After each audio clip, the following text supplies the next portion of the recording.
Okay, Red Sox trading deadline moves in the last, again, only in the 2000s. Okay, I didn't want to go back to, you could add some great ones. You go back to Jeff Bagwell for Larry Anderson, whatever. You start doing that, we can go into the 60s for crying out loud.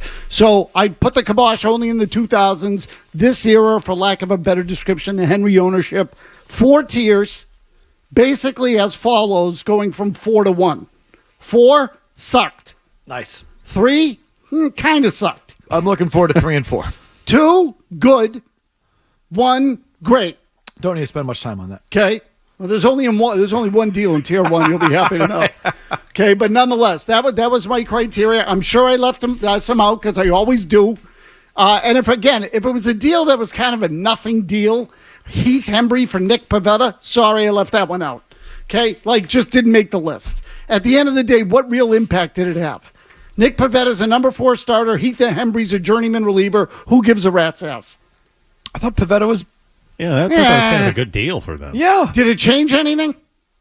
Well, I guess not. Okay, so there you go. That's sort of my point. Let's just change socks for the hell of it. That just... All right, go. Okay, change your underwear. Here we go. Tier 4. 2007.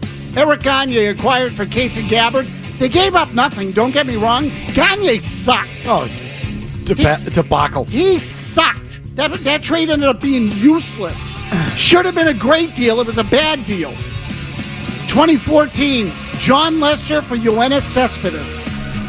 One of the great garbage moves by the Red Sox of all time. Now, someone's going to call and say, yeah, Mazz, then they traded Cespedes and got Porcello, and he won the Cy Young. Separate trade. So, I don't connect one to the other. Lester for Cespedes was a bad deal. And that same offseason, John Lackey to the Cardinals, and Lackey didn't want to be here anymore. They got Alan Craig and Joe Kelly. Joe Kelly to me was, he was all right. And Alan Craig was a tremendous bust, useless. Lackey was a good pitcher. The whole Lackey experience was sort of bad, but those deals at the deadline were to me awful deals. Okay, tier 4. Tier 3.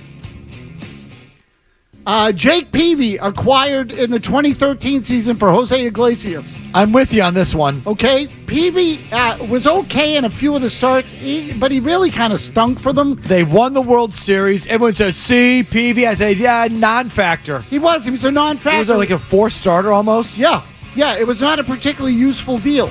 And they acquired Jason Bay from Manny Ramirez. Oh. This to me was a negative. I forgot this one. Okay, this was a negative. Jason Bay played pretty well here. You know what happened? He got into the playoffs, and his playoff numbers were decent too. But it wasn't the same because Manny's a Hall of Famer and completely changed the nature of your lineup, and Jason Bay didn't. So again, you can look at the numbers all you want. This is where the analytics people get it wrong. Manny Ramirez was a game changer. Jason Bay was not. That was a bad deal for the Red Sox. Part of the reason they lost in 2008. Now we'll go to tier 2. These are the good deals, not the great ones. I know this is going to piss some people off, but frankly, I don't care. Dave Roberts, that was a good deal, not a great deal. He was a pinch runner.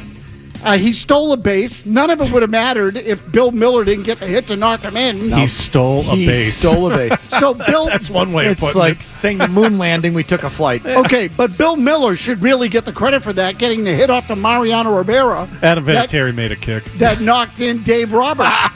No. See, in that scenario, Dave Roberts is the holder. Okay? That's what that is. In that scenario, Dave Roberts is the holder. So, let's not confuse them, Murray. Back to tier 2, the good deals. Steve Pearce for Santiago Espinal. Good trade. MVP of the World Series. Yeah, right. I said that at the time, too, when they acquired him. I liked that deal. Nathan Eovaldi for Jalen Beeks. Another good trade. Again, now, I will add just parenthetically, if they don't get Steve Pearce and they don't get Nathan Eovaldi, did they win the World Series that year? They were a wagon that year, but Eovaldi was really good. Yeah. Answer the question. No. I don't know. Yes, The answer's yes, no. yes. I'm not sure if they do. Yes, They don't win the World Series. Yes, they Wasn't do. Pierce the World Series MVP? Yeah, and they would have won it anyway. They would have won it anyway. They were loaded. They were a freaking wagon. They would have won it either way. Okay. But that's but if without Evaldi, you're relying more on David Price and like Chris Sale was a mess between right. injuries and not pitching well. Yeah, you still Evaldi might have been your him. best pitcher, right? During that postseason, he was. David Price was excellent. This feels like revisionist history. I'm not with you on this one. This is Kemosabe. servicing an agenda. Agreed. David Price could have been World Series MVP. He wasn't, though. Kyle Schwarber for a minor leaguer was a pretty good deal. That was in 2021. How about re-upping them, though? Okay, A-holes. now, so there was a mistake there, Murray, no question, but Schwarber was an ad, and Victor Martinez in 2011 from the Indians for Justin Masterson was a good trade by the Red Sox again. You act like you want Victor to catch every night. Exactly. Yep, that's right. That goes back to the early days of program master. Sure does. Well done, Jimmy. Well done. And then finally, to me, No, you didn't listen. there's only one deal that I would call a blockbuster deal that was right on the money for the Red Sox, and that was Orlando Cabrera and Doug Mankiewicz for Nomar Garciaparra back in 2004.